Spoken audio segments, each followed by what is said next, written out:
ये है फ्रांस, दुनिया की 7वीं सबसे बड़ी इकोनॉमी जो हिस्टोरिकली एक बहुत बड़ी सुपर पावर रहा है और इसमें इसकी ज्योग्राफी का बहुत ही बड़ा रोल है। अगर मैं आपसे पूछूं कि फ्रांस किन कंट्रीज के साथ बॉर्डर शेयर करता है तो आपका आंसर होगा Belgium, Luxembourg, Germany, Switzerland, Italy, Spain और अंडोरा के साथ। इसी तरह मैं अगर आपसे पूछूं कि फ्रांस का सबसे लंबा बॉर्डर किस कंट्री के साथ है तो शायद आपका आंसर हो कि स्पेन या बेल्जियम के साथ। बट फ्रांस का सबसे लंबा बॉर्डर अटलांटिक ओशन के दूसरी तरफ यहाँ ब्राजील के साथ है। इसकी वजह यह है कि ये जो मैप पर आप फ्रांस देख रहे हैं इसे मेनलैंड फ्रांस कहते हैं, मगर अगर आप फ्रांस के टोटल एरिया की बात करें तो पैसिफिक के इन आइलैंड से लेकर साउथ अमेरिका के घने जंगलों, कनाडा की कोस्ट लाइन और इधर इंडियन ओशन में ये छोटे छोटे आइलैंड्स तक ये सब फ्रांस का ही हिस्सा हैं। और सिर्फ यही नहीं बल्कि अफ्रीका के ये 14 कंट्रीज भी इनडायरेक्टली फ्रांस के कंट्रोल में ही हैं, क्योंकि इन सब कंट्रीज के रिसोर्सेज, लैंग्वेज और फाइनेंशियल इंस्टीट्यूशंस फ्रांस के साथ लिंक्ड हैं। इवन इन कंट्रीज की करेंसी का रेट भी फ्रेंच यूरो के साथ फिक्स्ड है। आज से कुछ 100 साल पहले चले जाएं तो फ्रांस कुछ ऐसा दिखता था। पूरी दुनिया का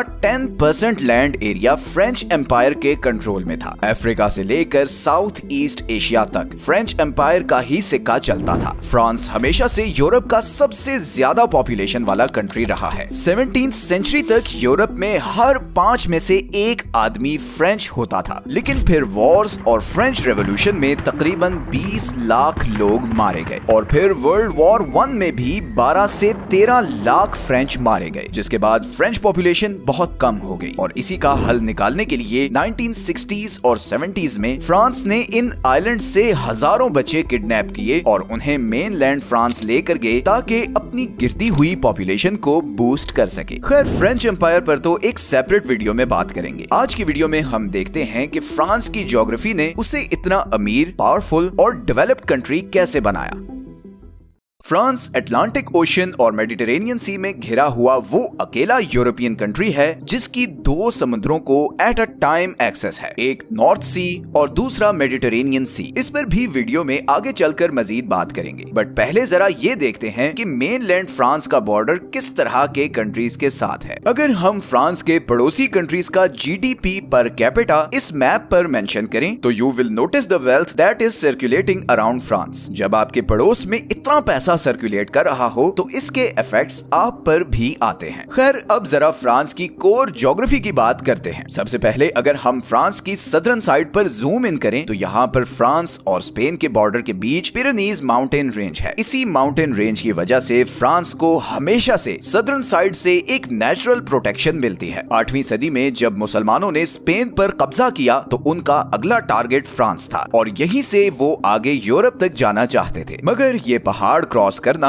बहुत ही मुश्किल काम था। मुस्लिम आर्मीज ये फ्लैट एरिया तो क्रॉस करके यहाँ तक पहुँच गए, मगर पिरेनीज रेंज का सारा एरिया उनके लिए बहुत मुश्किल साबित हुआ और वो फ्रांस को कॉन्कर नहीं कर सके। ऑब्वियसली इसमें और भी बहुत से फैक्टर्स थे, but geography did play a very important role. इसी तरह फ्रांस की साउथ ईस्टर्न साइड पर इटली के बॉर्डर के साथ एल्प माउंटेन रेंज है। एल्प यूरोप की सबसे ऊंची माउंटेन रेंज है और ये 8 कंट्रीज तक फैली हुई है। इन्हीं पहाड़ों की वजह से फ्रांस की आधी ईस्टर्न साइड भी सेफ हो जाती है और फिर बाकी ईस्टर्न साइड ये राइन रिवर की वजह से सेफ हो जाती है, जो फ्रांस और जर्मनी को डिवाइड करता है। ऐसे में बस ये नॉर्दर्न एरिया ही बचता है जो बिल्कुल फ्लैट है और हिस्टोरिकली यही वो बॉर्डर है जहां से 3 दफा फ्रांस पर जर्मनी ने अटैक किया था। एक दफा 1870 में, फिर 1914 में और फिर फाइनली 1939 में वर्ल्ड वॉर 2 के दौरान। इसके अलावा फ्रांस ऑलमोस्ट हर साइड से नेचुरली प्रोटेक्टेड है। इसी तरह अगर हम फ्रांस की नॉर्थ वेस्टर्न साइड पर आएं तो ये एरिया इकोनॉमिकली फ्रांस के लिए बहुत इंपॉर्टेंट है। सबसे पहले तो नॉर्दर्न यूरोप का सारा ट्रेड यहाँ इंग्लिश चैनल से होकर केल्टिक सी में आता है और फिर यहाँ से बे ऑफ बिस्के को क्रॉस करके स्ट्रेट ऑफ जिब्राल्टर तक पहुँचता है और यहाँ से फिर वो आगे स्विस कैनाल के थ्रू मिडिल ईस्ट और एशिया को जाता है। ये इंग्लिश चैनल दुनिया का सबसे बिजीएस्ट सी जंक्शन है और फ्रांस इस हैवी ट्रैफिक रूट के बिल्कुल बिल्कुल ऊपर लोकेटेड है। इसी तरह फ्रांस यूरोप का वो अकेला कंट्री है जिसकी नॉर्थ सी और मेडिटेरेनियन सी दोनों समुद्रों को एक्सेस है। इसीलिए जर्मनी, स्विट्जरलैंड, बेल्जियम और नेदरलैंड्स जैसे कंट्रीज के लिए एशिया और मिडिल ईस्ट से ट्रेड करने का सबसे आसान और छोटा रास्ता भी फ्रांस के थ्रू ही है। मेडिटेरेनियन में एक्सेस का एक और फायदा ये भी है कि फ्रांस आसानी से 3 रीजन्स तक अपना माल पहुंचा सकता है। पहले तो स्ट्रेट ऑफ जिब्राल्टर के थ्रू अमेरिका की तरफ, दूसरा वो यहाँ से ब्लैक सी वाले सारे कंट्रीज से भी आसानी से ट्रेड कर सकता है, और तीसरा